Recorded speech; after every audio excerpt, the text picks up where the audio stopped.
ఉన్నాం మేము ఈ ప్రజల కోసం పనిచేసేటువంటి ప్రభుత్వంలో ఉన్నాం మేము.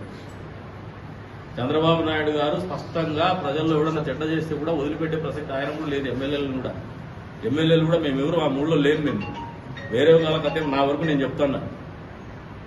ఇంకా మీరు ఏదన్నా స్టాంప్ రేటర్లు ఇంకా ఏదన్నా ఉంటే చెప్పండి. పబ్లిక్ కూడా నా దగ్గర ఫోన్ చేసి చెప్తాన్నారు, ఇట్లా చెప్తానంట అని. నేను సబ్ రిజిస్టర్ గారిని అడిగిన. సబ్ రిజిస్టర్ గారు మంచి వ్యక్తి, ఆయన అట్లా చెడ్డ పనులు చేసే వ్యక్తి కూడా కాదు. గతంలో జరిగిన ఇదే సబ్ రిజిస్టర్ ఆఫీస్లో ఇప్పుడు ఆ పరిస్థితులు లేవు. అటువంటివి ఏమైనా ఉంటే కూడా నా దృష్టికి తీసుకురండి. దానికి కూడా మేము చర్యలు తీసుకునే సిద్ధంగా ఉన్నాం. స్పేర్ చేసే మూడు లేము. తహసీల్దార్ ఆఫీస్లో కూడా గతంలో జరిగినటువంటి అక్రమాలు మామూలు లేవు.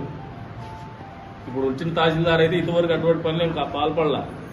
ఏమైనా అటువంటి పాల్పడితే మా దృష్టికి వస్తే ఇక్కడికే వస్తాను. నేనేమి పిలిపించుకునే మాట్లాడు, మేము అదిగే తీసుకొచ్చి మాట్లాడుతాను వాళ్ళే.